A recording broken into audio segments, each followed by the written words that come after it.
Taiwan's stock market tumbles below a key benchmark as the index continues a multi-day slump. The world's biggest international naval exercise comes to a close with around 30 countries taking part. A magnitude 7.1 earthquake in southern Japan kills at least 13 people. Rescue efforts are ongoing even as the threat of powerful aftershocks loom. Plus, Taiwan's fencers are getting ready to take a stab at gold at the Asian Games in September.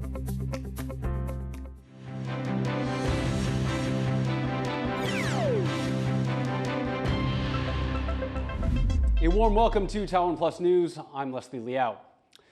Taiwan's stock market continues to drop following one of its biggest single-day slumps on record. Taiwan's benchmark stock index, the TAIEX, fell below the 40,000-point mark during intraday trading before rebounding to close down 3.76%. The sell-off comes as global semiconductor stocks tumbled, with major indexes including Japan's Nikkei and South Korea's Kospi taking losses. The downturn weighed heavily on Taiwan's tech sector, dragging down some of the market's biggest names. To learn more about the market's decline, our reporter Ai Chi spoke with Eason Chung, senior analyst at Moore Securities Investment Consulting. Could you briefly walk us through the key reasons why the TAIEX has fallen sharply this week? 那目前的跌势原因当然在这个韩国股市这个成也记忆体，败也记忆体啦。所以目前的记忆体这个财报海力士的这个财报其实表现是非常好，但是股价这个由红翻黑由涨转跌所以目前的这个台股相对来讲也是被拖累啦。在 A 股市场有这个长兴科技的上市那它已经成为这个 A 股最大的市值网了。那也就是说AI 在这个中国市场也是等于是宣告全世界啦，它加入战局了。它还不是最前沿的，但是它可以用价格战的方式啦。所以呢，这个美国跟韩国的厂家来讲话，就看到这个草木皆兵的状态。那目前就算是利多的财报也被利空反映啦。这个融资的这个情况了之前过度使用，那这边就相对来讲就是付出代价，所以目前这个台股过去5月份、6月份涨得多这边就相对的回吐的多了。Do you see the decline as a start of a long-term trend? What is your outlook for the markets over the coming weeks? 我相对来讲是保持一个审慎乐观的，因为台股今年你用大盘加权指数的 K 线用月 K 线去看的话，其实它是一个涨3跌1的一个过程，也就是说涨3个月跌1个月啦所以12月、1月、2月台股往上涨，3月份刚好碰到这个美伊的战事干扰往下跌，4月、5月、6月台股又往上创新高，那现在7月份又往下跌。我觉得这个目前的节奏其实没有被破坏，那尤其下半年又是一个台股越到年底越会涨的一个季节性的一个因素尤其11、12月这种消费旺季Looking ahead, what market risks should investors keep an eye on? 因为这个目前的美元有可能在9月份会升息那升息的话，美元有这个强势的预期外资可能就会倾向在亚股当中来做提款了因为它可能比如说这个股价不动那万一美元升值，它其实就是亏损的。那更何况现在是一个股市下行的一个修正所以呢，它有更迫切卖台湾的股票换回美元，汇回去美国的一个动机啦。That was Eason Chung, senior analyst at Moore Securities Investment Consulting. Over 400 Taiwanese citizens have been detained, questioned, or reported missing in China since 2024, according to the latest government figures. Taiwan's Mainland Affairs Council, which handles relations with China, says 154 of those Taiwanese travelers remain unaccounted for. Officials say they cannot verify how many may be held by Chinese state security agencies without formal notification. While 62% of confirmed detentions involve telecom fraud cases, they warn that Beijing's broad and vague security laws are creating a dangerous blind spot.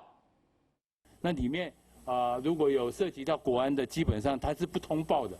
那这些失联的人有154案，我们现在还没办法去区别这里面涉及有没有到国安的人，所以这个都必须要对岸跟我们一起合作。Beijing's expanded security laws target activities seen as supporting Taiwanese independence and allow authorities to check tourists' mobile devices on the spot. Taiwan is protesting to the South African government over its electronic travel authorization system, which lists Taiwan as part of China. South Africa's e-visa platform was launched last year and is still being rolled out. Taiwan passport holders are not yet eligible to sign up online, but drop-down menus on the site already list Taiwan as Taiwan China.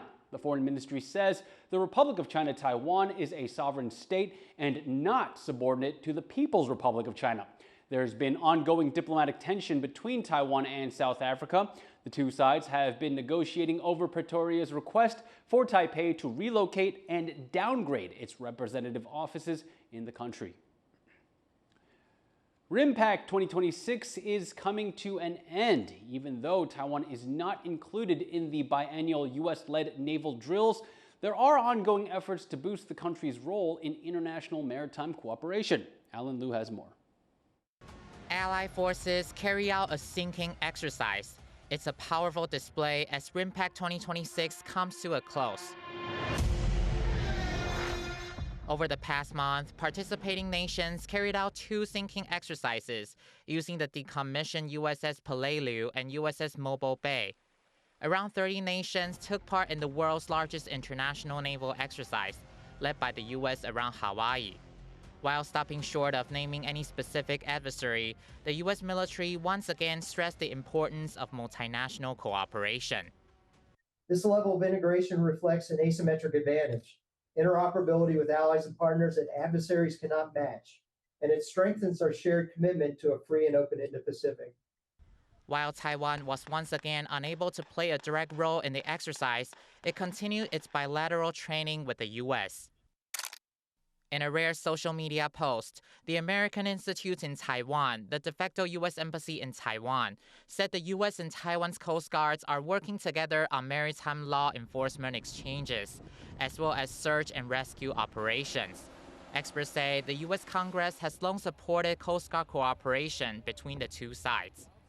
It had a Coast Guard component to do more with the Taiwan Coast Guard in terms of training exercises, helping the capacity there, and that was something that Congress put forward. 台湾不只是跟美国有类似的合作，甚至跟日本、跟菲律宾也有类似的合作，甚至我们也不排除，或者是我们可以很乐观的预期，未来可能不仅是台美双边而已，可能是更多边的海巡的合作。 Earlier this year, Taiwan's Coast Guard officials also told TaiwanPlus that Taiwan is working with the U.S. and its allies at sea. 我们跟美国有签署，我们有合作备忘录，那也是在海域执法、救生救难，因为救援无国界，所以这个都是比较单纯的。 China has stepped up its gray zone activities around Taiwan, deploying Coast Guard vessels not only near Jinmen but increasingly into waters of Taiwan's east coast. As RIMPAC wraps up, Taiwan is also seeking ways to work with partners to strengthen maritime security. Fu Hua-hong, John Su, and Ellen Lu for TaiwanPlus. The U.S. has published a rare photo of the U.S. and Taiwan Coast Guards working together. A post shared online by the de facto U.S. Embassy in Taiwan said the two vessels were conducting search and rescue and law enforcement operations. It praised the Taiwan Coast Guard's contributions to global maritime safety. The post follows a flurry of Chinese incursions into waters and airspace near Taiwan. The Minister for Taiwan's Ocean Affairs Council highlighted Beijing's undermining of international law and regional peace. The Indonesian island of Sumba is home to an unknown number of modern slaves, a hereditary underclass called Ata, though some of their high caste owners say their Ata are like family. Violence and abuse are not uncommon and are rarely reported, and officials aren't in a rush to abolish this old system. Yvonne Young has the story. Umbu Ana Rara rides his motorcycle along the road home with Canisius Kanyali Hambarita on the back. To anyone who might see them, the pair could be friends, maybe relatives. But one of these men, the driver, owns the other, his passenger, part of an old custom here on the Indonesian island of Sumba. Slavery has been banned in what's now Indonesia for over 160 years. But in corners of the country like this, a traditional form of bondage is quietly tolerated. Society on this island is split in 3 classes. Those who are not nobles or middling sorts are called ata. This particular master-slave pair says that they live much the same way. They share a house and do everyday things like make coffee together. Owner Umbuana says his ata is family, but he still has a say over his life, where his child can go to school or work, for instance. For his part, ata Canisius Kanyali Hambarita is resigned to his hereditary status as someone else's property. I don't object to it. That's how it is. It's not the same. It's not a weight on our shoulders. It does not weigh on our heads. It's only the symbol of a tradition inherited from our ancestors. This seemingly less rigid relationship does exist elsewhere sometimes. In her home, Norlina Rambu Jola Kanlunga introduces her ata, explaining how she sends them to school. But this kind of treatment is not always the norm, though. Ata can still be forced to work all day without pay. They are still passed on as property in marriage. And, as a local pastor explains, it can and does get much worse.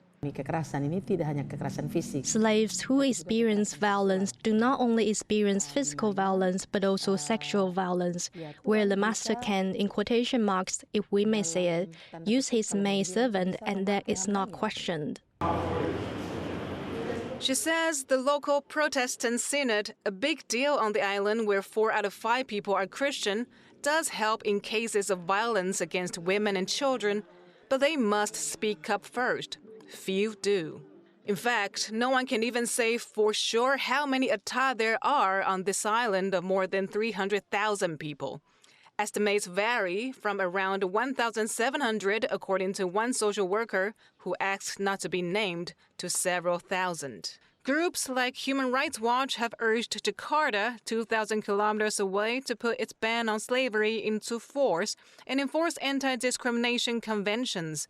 This is how one human rights official responds. Indonesia has some ethnic groups that are more advanced, while others are still lagging behind. We have to acknowledge this. The government does not wish to impose change suddenly. Rather, it follows the social development of each community step by step. We are convinced that education will change everything.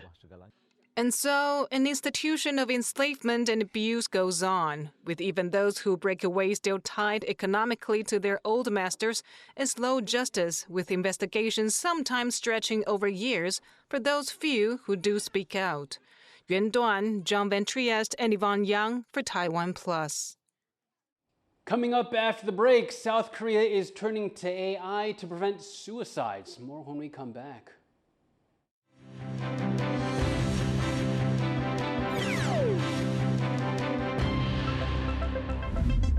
For more stories from Taiwan and around the world, download the TaiwanPlus app or follow us on social media. And by the way, this over here is drone soccer.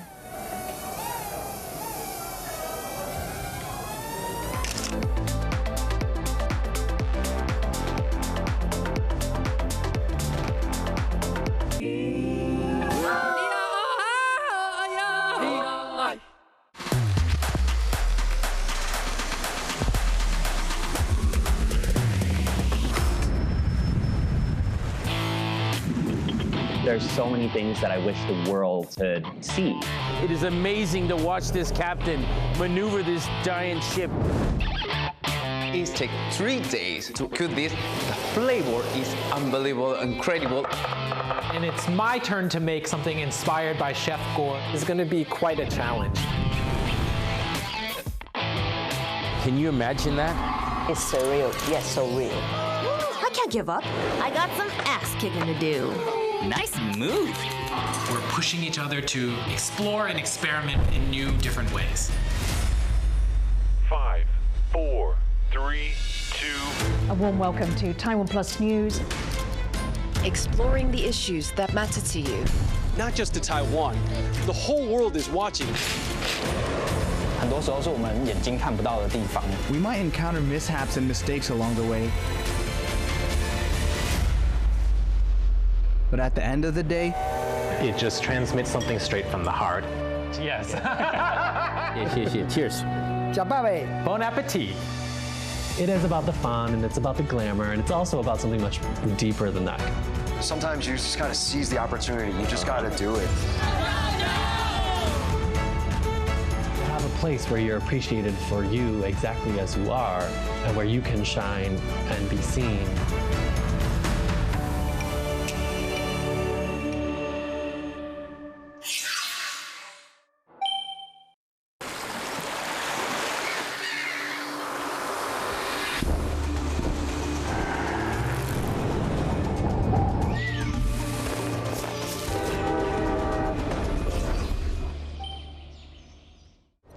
Is there a place you've been searching for?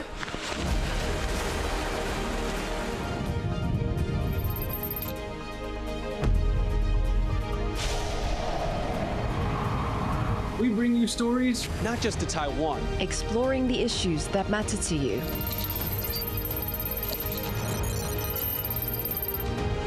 This is a journey that will move you. Our stories are all connected.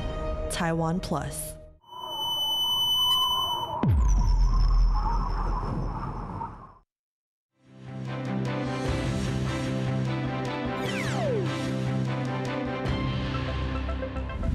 Welcome back. You're watching TaiwanPlus News. At least 13 people have died after a magnitude 7.1 earthquake hit Japan's southern Kumamoto region on Tuesday. But rescue and recovery work isn't over yet, nor is the threat of powerful aftershocks. John Van Trieste reports. As dawn breaks, rescue workers search for trapped survivors at a partly collapsed shopping mall in southern Japan. Officials are investigating whether a magnitude 7.1 earthquake that hit the area Tuesday caused a gas leak and a deadly explosion. Here, and at a paper plant where a chimney collapsed, hopes for finding survivors continue. All around the Kumamoto area, the earthquake has left its mark. Buckled roads and collapsed bridges, toppled buildings, overturned trains, even a collapsed moat wall at Kumamoto's famous castle, a sight that stunned those who saw it happen. It was really something. It didn't fall down piece by piece. It came crashing down all at once. It really shocked me. Prime Minister Takaichi Sanae says help is on the way. Today, a task force for emergency disaster response headed by me has been established following a request from the governor of Kumamoto Prefecture for disaster relief assistance. The self-defense forces have begun operations in the affected areas with about 3,600 personnel. Japan is one of the world's most seismically active regions and is used to earthquake cleanups. Kumamoto itself had its last major earthquake only a decade ago. But Takaichi says the damage is extensive. In Kumamoto City alone, power and water are out for tens of thousands of households, and over 2,000 people are in evacuation shelters. Daily life for many here remains disrupted. The local Taiwanese community, boosted by TSMC's plant in the area, is reportedly unharmed. The chip maker said Tuesday evening it was gradually restarting work at the plant after making sure staff and facilities were safe. Taiwan's President Lai Ching-te has extended his concern and promised aid if needed in a Japanese-language social media post. But Kumamoto is not yet in the clear. There have been aftershocks, and the government in Tokyo warns more intense ones could be around the corner. We ask everyone to remain alert for the possibility of further earthquakes of up to magnitude 7. In particular, residents in areas that experience the strongest shaking are urged to remain calm, closely follow evacuation information issued by local authorities through radio, television, the internet, and other official channels, and act accordingly. With the cleanup far from over, efforts remain on rebuilding and recovering. Andy Xue and John Van Trieste for TaiwanPlus. A second tech firm says it was compromised by an OpenAI agent that went rogue during testing. Modal Labs says the agent exploited vulnerable code of one of its clients on its platform. Modal itself was not hacked. This is before the agent launched a wider hacking campaign against AI platform Hugging Face. OpenAI has since deactivated the model and restricted it from research access. The case has raised fundamental questions about AI safety and cybersecurity. South Korea has one of the highest suicide rates in the world, but emergency officials there are now using AI to try and prevent more deaths. Tiffany Wong has more. Dozens of bridges cross the Han River in Seoul. Looking over those bridges are hundreds of security cameras equipped with AI, able to detect people that look like they're going to jump.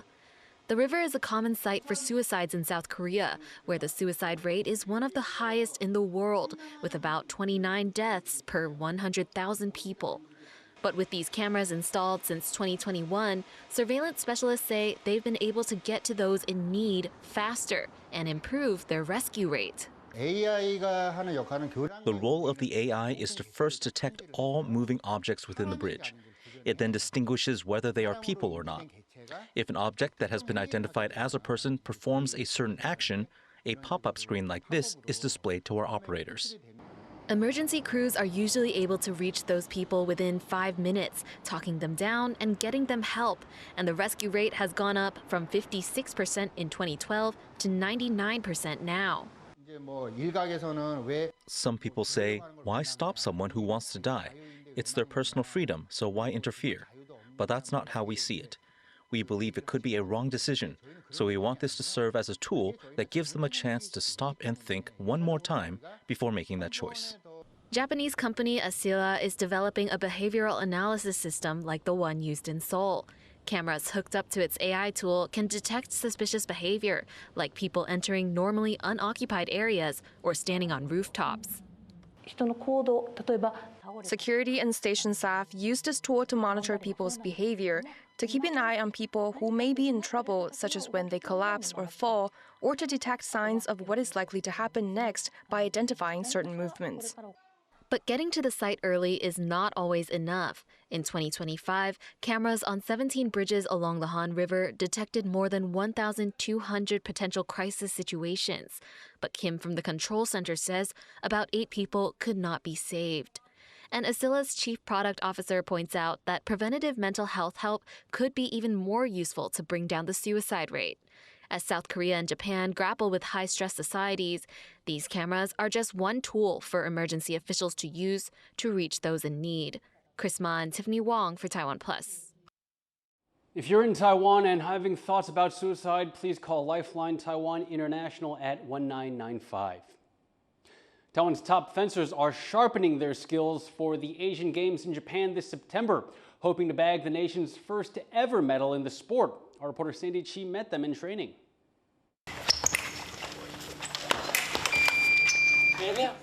Crossing swords with the goal to land the winning touch. Taiwan's top fencers have their eyes set on the podium at the Asian Games in Japan this September.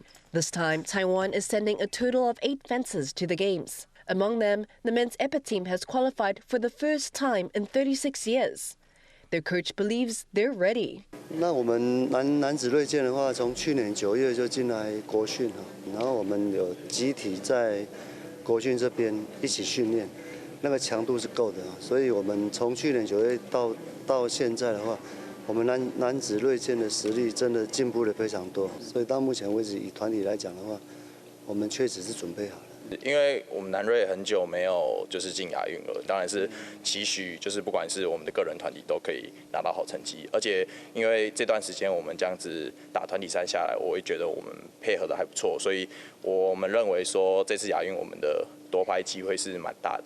Among the squad, there's a lot of attention on foil fencer Chen Yitong or Antonio Chen. The 23-year-old will be making his 3rd appearance at the Asian Games. He made his Asian Games debut at just 15 years old in 2018 and came within a single point of reaching the medal rounds at the last Games in Hangzhou, China in 2023. 第一次就年纪比较小，就可能就有点可以当做经验，然后第2次就真的有希望可以挑战登上颁奖台。可是我之后就发现我也自己有那个习惯，就是很想要赢，然后越想要赢的时候，失误就会变多，可能心态也会变比较急，所以我觉得。 这次，过去比赛之后，我学到就是，想要赢，可是可以用不同方式，用更有耐心的方式来打，希望可以个人跟团体都有拿牌。Based in the United States, 2 years ago, Chen became the first Taiwanese male Olympic fencer in 36 years, when he competed at the Summer Games in Paris. 他也是长期在美国那边。那美国的话，他们的击剑是非常强的一个国家。那这个过程当中，其实他也很多不同类型的选手。所以说，我觉得他在实战方面的话，其实对于说应付各类型的选手的状况下反而是比较可以快一点适应的。对，所以说我觉得蛮期待说他这一次在我们这次亚运会的一个表现。And with a lot of tournament experience under his belt despite his young age, Chen hopes he'll be able to use that to support his teammates. 就希望可以当一个好队友，就是尤其在团体赛的时候，团体赛击剑的团体赛是那种有点像接力，就是一棒接一棒。那我们就是多鼓励队友，然后互相挺，就是让他们知道这场可能如果打不好或是没有把握的话，可以放给下一棒打。With the games fast approaching in September, Taiwan's fencers are putting in the hard yards with quick feet as they lunge and parry their way to glory, with their sights set on the podium and securing the country's first ever medal in the sport. Yuan Duan and Sandy Chi for TaiwanPlus. Thank you for watching TaiwanPlus News. You can visit the TaiwanPlus website or follow our social media for more stories from Taiwan and around the world. Before we go, we take you to Switzerland for the Highline World Championships. I'm Liao. Take care and see you next time.